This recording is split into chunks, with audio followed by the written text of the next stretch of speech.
खूप आनंद होतो इतक्या सगळ्या मराठी माणसांना एकत्र बघून।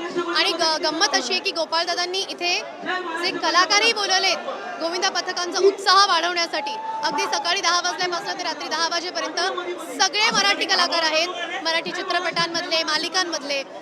त्यामुळे कुठेतरी मराठी माणसांना हक्काचं व्यासपीठ मिळालंय, गोविंदा पथकांना हक्काचा उत्सव साजरा करता येतोय आपल्या मुंबईमध्ये। म्हणजे आपल्याला कायम असं वाटतं की मुंबईतनं मराठी माणसं संपत चालली आहे का, पण अशा वेळेला जेव्हा गोपाळदादांसारखी मराठी माणसं एकत्र येऊन आणखी मराठी माणसांना एकत्र आणतात आणि महाराष्ट्रातला अतिशय मानाचा असा उत्सव आहे, आपल्या सगळ्यांच्या हृदयातला उत्सव आहे, तो मराठमोळ्या पद्धतीने साजरा व्हावा हा जो अट्टहास आज इथे बघायला मिळतोय शिवडी विधानसभामध्ये आणि लालबागमध्ये आपल्या भागामध्ये, ते बघून गहिवरून येत आहे, खूप छान वाटतंय। प्रत्येकाच्या मनात एक दहीहंडीची आठवण असते, लहानपणीची आठवण काय, लहानपणीची काय आठवण होते? मला वाटतं ही एक आठवण राहणार आता इथून पुढे, ही मराठमोळी दहीहंडी माझ्यासाठी स्मरणीय असेल।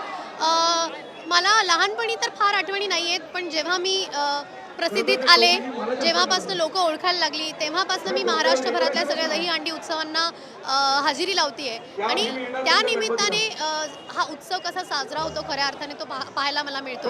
तर कुठेतरी चित्रपटसृष्टी आणि प्रेक्षकांचे आभार आहे की त्यांच्यामुळे मला ही संधी मिळते।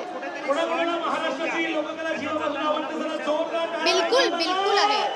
आपली संस्कृती टिकवून ठेवायची असेल तर हा उत्सव किंवा असे सगळेच उत्सव अशाच पद्धतीने साजरे व्हायला पाहिजेत आणि त्यासाठी आपणच एकत्र यायला हवं आहे। सो मराठी माणसांनी एकत्र येऊन मराठी संस्कृती जपली तरच ती पुढच्या पिढीपर्यंत पोहोचेल। राज्यामध्ये राजकारण वेगवेगळ्या गोष्टींमध्ये होतं, आपण जर पाहिलं तर महिलांवरच्या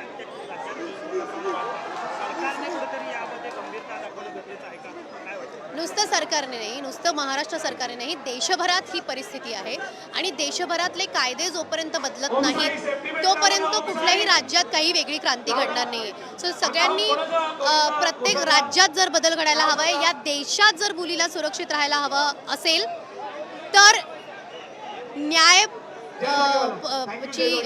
जस्टिसची जी प्रक्रिया आहे, ती जी प्रोसेस आहे ती कमी व्हायला पाहिजे आणि लवकरात लवकर मोठमोठे गुन्हे जे होतात तेच आहे ना की लोकांना थांबवण्यासाठी एक फक्त उदाहरण देणं गरजेचं आहे की जोपर्यंत लोकांना कळत नाही की याची शिक्षा कडक असू शकते तोपर्यंत याचं गांभीर्य जाणवणार नाही आहे।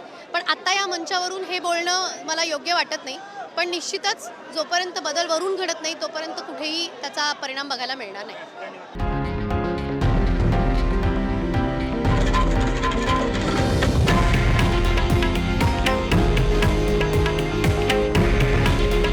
हे आहे देशातील नंबर 1 न्यूज नेटवर्क आणि आपण पाहत आहात TV9 मराठी।